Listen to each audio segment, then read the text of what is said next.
সাগর থেকে মাছ শিকার করে বরগুনার পাথরঘাটা মৎস্য অবতরণ কেন্দ্রে ভিড়ছে ট্রলার। ঝুড়িতে ভরে মাছগুলো নেওয়া হচ্ছে কেন্দ্রের ভেতরে। ক্রেতা বিক্রেতাদের হাঁকডাকে জমে ওঠে বেচাকেনা।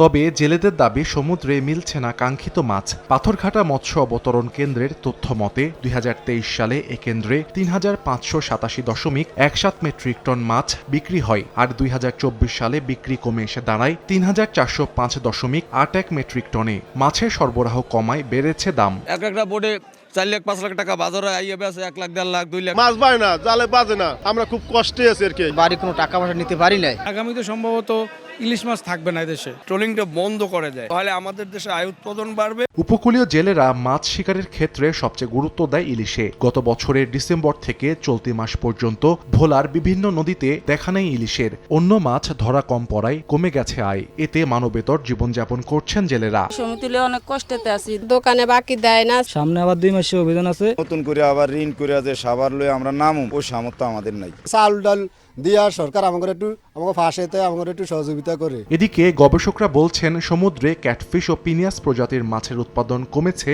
আশঙ্কাজনক হারে। আর মৎস্য বিভাগ বলছে ফেব্রুয়ারির পর বেশি ধরা পড়বে ইলিশ। পরবর্তী বছরগুলোতে যদি এ সম্পর্কে আমরা আরো বেশি সতর্ক না হই, তাহলে এগুলোর পরিমাণ আরো কম। অধিকাংশ মানুষ ইলিশ আহরণের সাথে জড়িত, তো 1-1.5 মাস তারা ভিন্ন ভিন্ন পেশায় থাকে, আবার তারা ইলিশ আহরণ করবে ফেব্রুয়ারি মাস থেকে। মৎস্য বিভাগের তথ্য মতে ভোলায় 1,69,000 এবং বরগুনায় 37,270 জন নিবন্ধিত জেলে রয়েছেন। সাহাল আব্দুল্লাহ আলভি, সময় সংবাদ।